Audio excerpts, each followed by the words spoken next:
देख रहे हो कितना काम चोर हो रही हूँ, आंखें भी ना खुल रही हैं काम पे जाने के बहाने। तो अस्सलाम वालेकुम एवरीबॉडी, आइए सब ठीक होंगे, उम्मीद करता हूँ खैर खैरियत से होंगे। सो गाइस अभी उठे हैं जस्ट सोकर।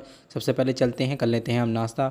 आज नाश्ते में कुछ नहीं करेंगे, ओनली चाय लेंगे। चाय पीते सीधा मैं आ गया नीचे, बाइक उतारी। बाइक उतारती हम दोनों भाई चले गए सीधा साइड की तरफ। और साइड पर आकर तुम्हारे भाई ने सबसे पहले लगाई जाली, क्योंकि कल जाली लगने से रह गई थी।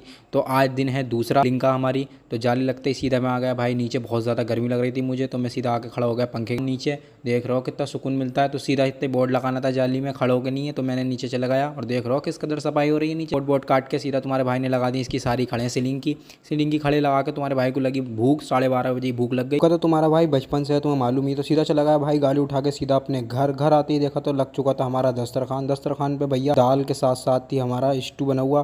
सीधा खाना वाना खा के आराम करके सीधा आ गए फिर साइड की तरफ। साइड पे आते ही भैया काम करा पसीने में तर करके। 5 बजते सीधा आ गए भैया घर की तरफ। घर आकर देखा था घर पे लगा हुआ था लॉकडाउन, मतलब कि कोई नहीं था। सीधा चला गया फिर भैया हम नमाज को, क्योंकि अजान हो गई थी असर की। और जैसे भाई सब मैं अपनी गली से बाहर आया और सूरज को देख रहा हूँ, एक तो इतना पसीना आ रहा है, ऊपर से देख रहा हूँ सूरज पता नहीं किस जन्म का हमसे बदला ले रहा है, इस कदर तेज पड़ रहा है। तो सीधा फिर मैं आया मस्जिद। मस्जिद आती पड़ी सबसे पहले नमाज पढ़ती जैसे आया तो घर में खुला हुआ था, क्योंकि अदनान भाई ने आके चाबी से खोल दिया था। सीधा इतने भैया सारी फैमिली आ गई, तो उन्होंने बोला आकर खाना खा लो, खाना लग चुका है। तो सीधा पानी की बोतल लेके चला गया मैं खाना खाने के लिए। खाने में मंगाई थी नहारी होटल से। और सीधा भैया खाना खाकर थोड़ी देर टहलने के नहीं आया। जैसे टहलने के नहीं होली चौक पर आया तो भैया अबूजर भाई और अबूजर प्लस अबूजर खड़े थे और सुहेल भी खड़ा था। इन दोनों से खैर सल्ला खैरियत पूछी। सीधा फिर तुम्हारा भाई आ गया अपने घर। जैसे ही घर आकर बैठे तो इतनी देर में आ गए हमारे अदनान भाई। कह रहे लो जीशान भाई मैं तुम्हारे लिए खेड़े की खीर लाया हूँ। तो मुझे हो गई भाई साहब बहुत ज़्यादा खुशी। अदनान को बोला भाई तुम्हारा भाई थैंक यू सो मच। सीधा भैया खीर खाई। खीर खाकर बाद में पछतावा हुआ कि अरे खीर खा ली और पेट निकल रहा है बहुत ज़्यादा। ऐसा लगता है जैसे कि 3 महीने हम मुझे ही होने वाले हैं। तो सो इसकी टेंशन नहीं है। सो इस ब्लॉग को करते हैं एंड। उम्मीद करता हूँ ब्लॉग पसंद आया तो लाइक और चैनल पर आए तो सब्सक्राइब। तब तक के लिए अल्लाह हाफिज़।